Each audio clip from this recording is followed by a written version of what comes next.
اگر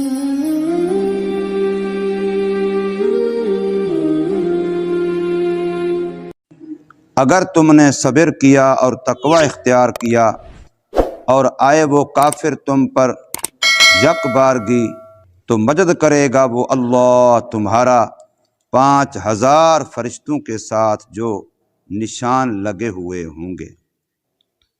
سورہ آل عمران کی آیت نمبر 123، 24 اور 25، یہ 3 آپ حضرات کے سامنے پڑھی ہیں۔ ان میں اللہ تبارک و تعالی نے غزوہ بدر کے واقعے کی طرف اشارہ فرمایا ہے۔ غزوہ بدر یہ اسلام کی سب سے پہلی لڑائی ہے، سب سے پہلا معرکہ ہے، سب سے پہلی جنگ ہے جو مسلمانوں کی اور کافروں کی آپس میں ہوئی ہے۔ نبی پاک صلی اللہ علیہ وسلم جب ہجرت فرما کر کے مدینہ طیبہ تشریف لے آئے تو اس وقت تک ابھی جہاد کا حکم نہیں تھا، اس وقت تک ابھی صبر کا حکم تھا کہ وہ جو زیادتیاں کریں، تکلیفیں دیں، ظلم کریں، تم برداشت کرو، صبر کرو۔ جوابی کارروائی کی اجازت نہیں تھی۔ اور پھر اجازت ہوئی دفاع کی کہ اگر ان کی طرف سے حملہ ہو تو تم اپنا دفاع کرو۔ پھر کچھ عرصے کے بعد اجازت ہوئی اقدام کی کہ اب تم پہل کر کے ان پر حملہ کر سکتے ہو۔ جہاد کی 2 قسمیں ہیں، ایک دفاعی جہاد ہوتا ہے، ایک اقدامی جہاد ہوتا ہے۔ تو یہ جنگ بدر جو تھی یہ اصولی طور پر دفاعی جہاد تھا۔ نبی پاک صلی اللہ علیہ وسلم ہجرت فرما کے جب مدینہ طیبہ پہنچ گئے اور اللہ نے وہاں ایک سوسائٹی، ایک ماحول اسلام کا بنایا اور اسلامی ریاست کا وجود وہاں ہوا، تو آپ صلی اللہ علیہ وسلم کی سب سے پہلی جو ترجیح تھی وہ امن تھا کہ مدینہ طیبہ میں مسلمانوں کو ایسا ماحول میسر ہے جس میں ان کی جان مال کو تحفظ ہو۔ اسی تحفظ کے لیے، امن کے لیے آپ صلی اللہ علیہ وسلم نے وہاں کے اہل کتاب قبائل سے بھی امن کے معاہدے کیے، یہودیوں سے، عیسائیوں سے، وہاں جو لوگ رہتے تھے ان کے ساتھ بھی امن کے معاہدے کیے ہیں کہ ہم آپس میں ایک دوسرے کے ساتھ جنگ و جدال نہیں کریں گے۔ تو یہ پہلی ترجیح تھی امن والی۔ اور یاد رکھیے امن یہ ریاست کے کاموں میں سے سب سے پہلی ذمہ داری ہوتی ہے ریاست کی کہ وہ اپنی رعایا کو جان مال کا تحفظ فراہم کرے، اسی کو امن کہتے ہیں۔ قرآن مجید نے قریشیوں پر جو احسان جتلائے ہیں تو سورۃ قریش کے اندر لیلاف قریش، تو وہاں اللہ نے یہی جتلایا۔ نمبر 1 اللہ نے تمہیں امن دیا، نمبر 2 اللہ نے تمہیں معیشت ٹھیک دی۔ تو آپ صلی اللہ علیہ وسلم کی بھی پہلی ترجیح وہاں امن کی تھی، اور دوسری ترجیح تھی پھر معیشت کی، اقتصادیات، کہ کاروبار، معیشت، گزران یہ ٹھیک ہو۔ تو پہلی جو ترجیح تھی اس کے لیے تو معاہدے کیے وہاں کے قرب و جوار کے قبائل سے کہ مدینہ کا علاقہ امن کا علاقہ ہو جائے، اور دوسری ترجیح کے لیے لازم تھا کہ اپنی معاشی قوت، اقتصادی قوت کو بڑھایا جائے اور دشمن کی معاشی اقتصادی قوت کو کمزور کیا جائے۔ یاد رکھیے ہمیشہ دشمن کی یہ سازش ہوتی ہے کہ وہ دوسرے کی اقتصادیات کو کمزور کرتا ہے۔ جو قوم معاشی لحاظ سے کنگھال ہو جائے، معاشی لحاظ سے کمزور ہو جائے، پھر وہ دوسرے کی غلام بن جاتی ہے اور وہ ہر ایسا معاہدہ کرنے پہ تیار ہو جاتی ہے جو ان کی منشا کا ہوتا ہے۔ یہی حال ہمارے ساتھ آج کل یورپ یا IMF کر رہا ہے۔ جتنے ہمارے معاہدے ہو رہے ہیں ہماری معیشت کے کمزور ہونے کی وجہ سے ہو رہے ہیں، چونکہ ہم معاشی طور پر اقتصادیات میں ان کے غلام بن چکے ہیں۔ اور میں نے ایک دن یہاں درس میں اشارہ کیا تھا کہ غلام کیوں بن چکے ہیں، کہ ہمارا پیسہ ان کی بینکوں میں اتنا ہے کہ وہ اسی پیسے سے ہمیں قرضہ دیتے ہیں اور اسی سے ہم سے سود لیتے ہیں۔ پیسہ ہمارا ہے، مسلمانوں کا ہے، عرب کا ہے، عجم کا ہے، مسلمانوں کا پیسہ ہے، اور وہ یورپ کے بینکوں میں ہے، IMF کے بینکوں میں ہے، اور وہ اسی پیسے سے ہمارے ملکوں کو قرضے دیتے ہیں اور ہمارے ملکوں سے اس پر سود لیتے ہیں۔ کتنی عجیب سی بات ہے، مال بھی میرا ہے، قرض پر میں لے رہا ہوں، پھر ان کو اسی پر سود بھی میں ادا کر رہا ہوں۔ یہ ہماری کمزوری ہے۔ تو نبی پاک صلی اللہ علیہ وسلم نے اسی چیز کی بنیاد رکھی دوسرے نمبر پر۔ مکے والوں کی معاش کا مدار تھا تجارت پر، کیونکہ مکہ تو ریگستانی علاقہ ہے، پہاڑی علاقہ ہے، وہاں تو کچھ بھی نہیں ہوتا تھا۔ وہ سردی گرمیوں میں سفر کرتے تھے، ایک ان کا سفر شام کی طرف ہوتا جس کے راستے میں مدینہ طیبہ آتا، اور دوسرا سفر ان کا یمن کی طرف ہوتا۔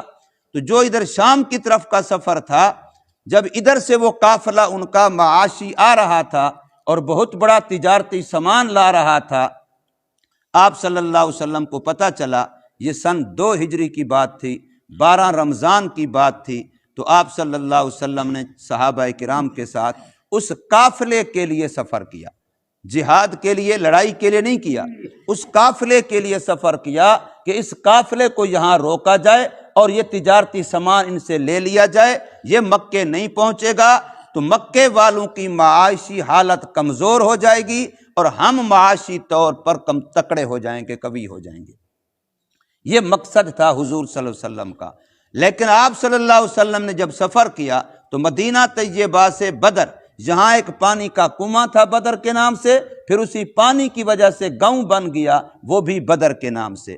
یہ مدینہ طیبہ سے 80 میل کے فاصلے پر۔ تو وہاں جب سفر کر کے یہ صحابہ پہنچے، 300 سے زائد صحابہ ہیں، 313، اور صرف 70 اونٹ ہیں، تو باری باری سفر کرتے تھے، اونٹوں پر سوار ہوتے تھے۔ تو وہاں پہنچے تو اس سے پہلے قافلے والوں کو پتہ چل گیا کہ ہمارے ساتھ یوں کچھ ہونے والا ہے، تو انہوں نے اپنا راستہ بدل لیا اور آگے انہوں نے ایک تیز رفتار سوار مکے کی طرف دوڑا دیا کہ تمہارے قافلے پر حملہ ہونے والا ہے، لہٰذا جلدی اس کے دفاع کے لیے مسلح ہو کے پہنچو۔ تو اب ادھر ان کو اطلاع پہنچ گئی جو پہلے ہی مسلمانوں کے خلاف عجیب سے جذبات رکھتے تھے، تو وہاں سے 950 آدمی مدینہ مکہ مکرمہ سے کافروں کے وہ سوار ہوئے، روانہ ہو گئے مسلح اور سواریوں پر۔ ادھر مسلمانوں سے وہ قافلہ دوسری طرف بچ نکلا۔ اب مسلمان ابھی ادھر ہی تھے کہ وہ مکے سے آ پہنچے۔ آپ صلی اللہ علیہ وسلم نے صحابہ کرام سے مشورہ کیا کہ ہم تو لڑائی کی نیت سے نہیں آئے تھے، ہمارا تو مقصد صرف یہ تھا وہ قافلہ، ہم تو کوئی پوری تیاری کر کے نہیں آئے تھے، اور اب یہاں ماحول ایسا بن گیا تو اب کیا مشورہ ہے؟ تو سارے صحابہ ڈٹ گئے کہ ہم ان کے ساتھ لڑیں گے، یہاں سے واپس نہیں جائیں گے، ہم نے اللہ کے لیے کرنا ہے تو ہم ان پر جا کے حملہ کرتے، یہ تو خود آ گئے۔ تو اب یہاں پر بدر کی لڑائی ہوئی ہے، یہ لڑائی 17 رمضان کو ہوئی ہے۔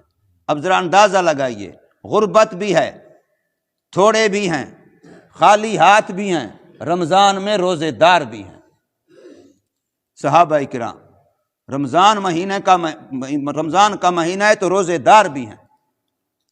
اس حال میں 313 ٹکرا رہے ہیں 950 سے۔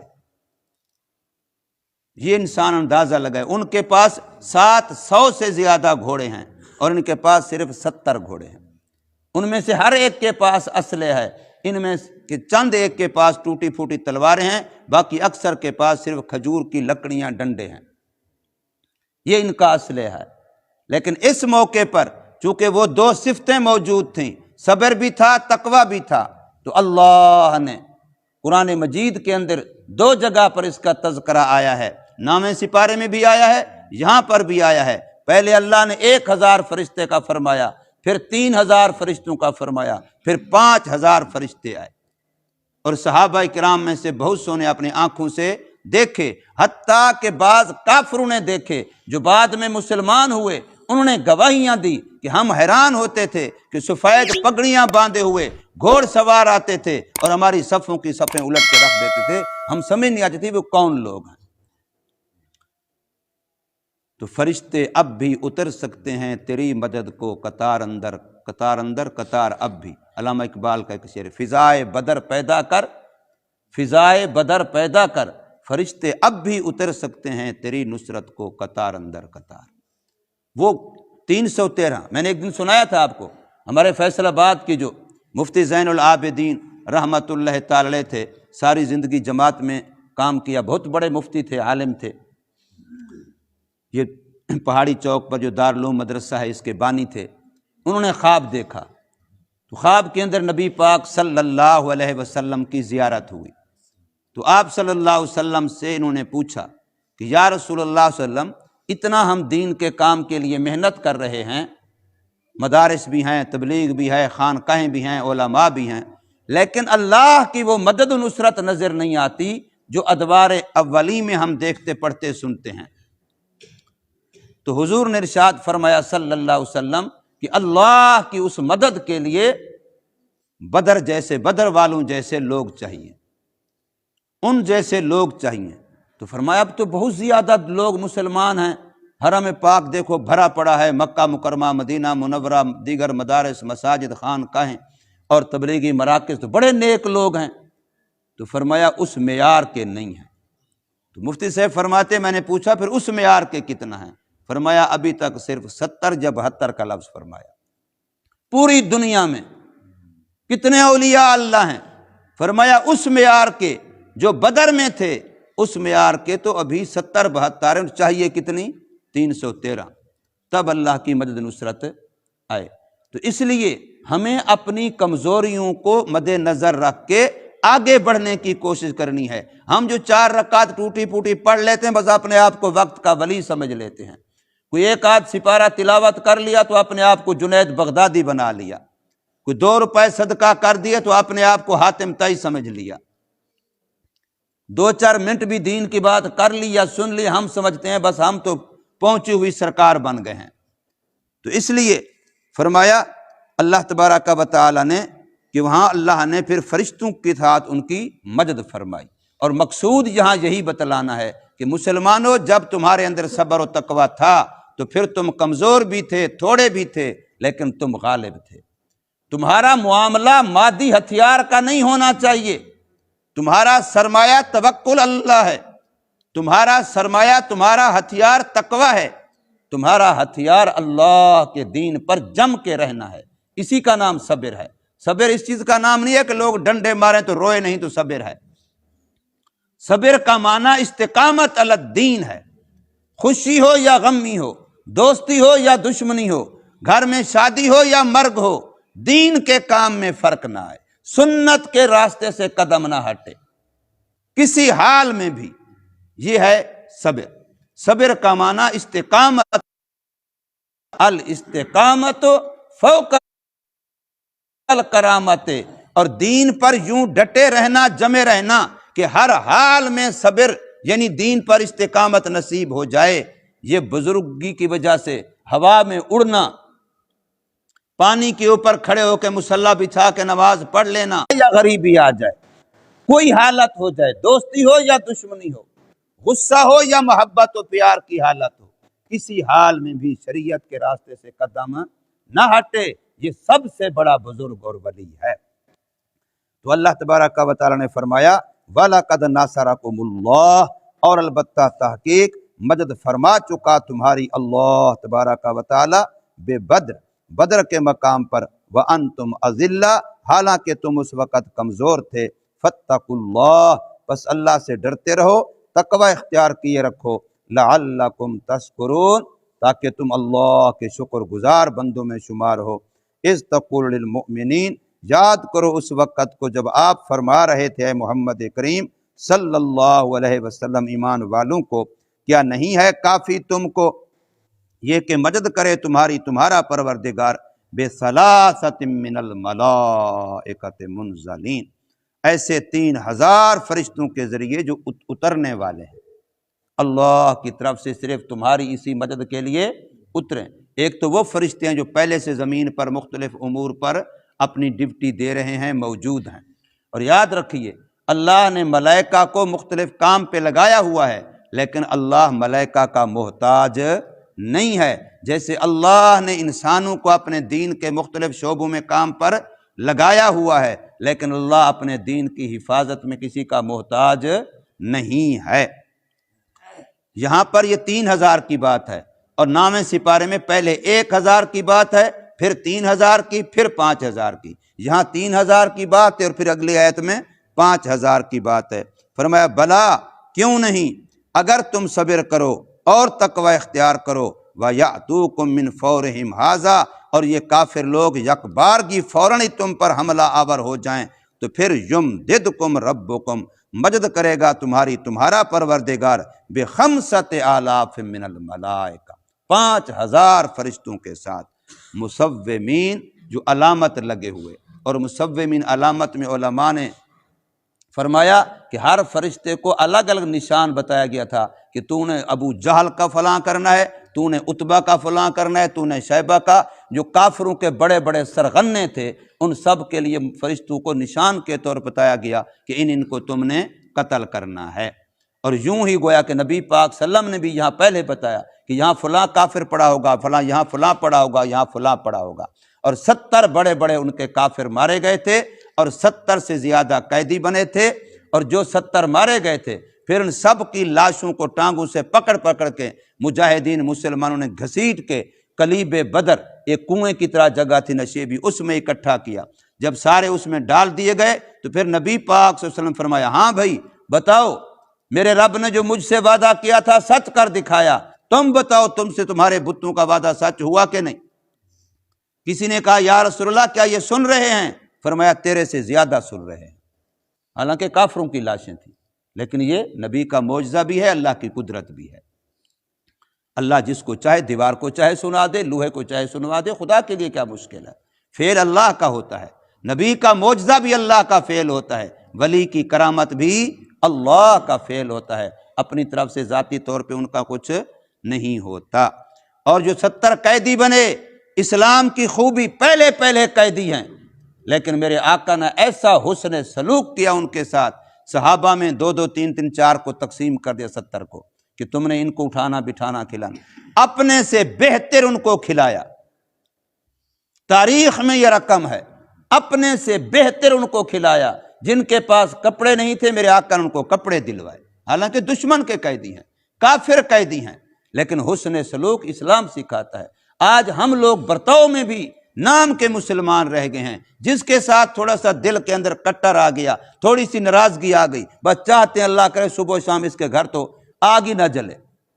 دشمن کو بھی اپنے سے اچھا کھلا رہے ہیں. لکھا ہے بعض صحابہ خود کھجوروں پہ گزارا کر کے ان کو کھانا کھلاتے تھے، ان دشمن کے قیدیوں کو کھانا کھلاتے تھے اور پھر ان کو فدیہ لے کر کے آزاد کر دیا تھا. تو بہرحال فرمایا کہ مصومین، یہ علامت لگے ہوئے یوں فرشتے اللہ تبارک و تعالیٰ نے بھیجے. اللہ پاک ہمیں بھی اپنے اندر یہ صفات پیدا کرنے کی توفیق دے کہ صبر بھی ہو، استقامت علی الدین اور تقوی بھی ہو، تاکہ اللہ کی مدد نصرت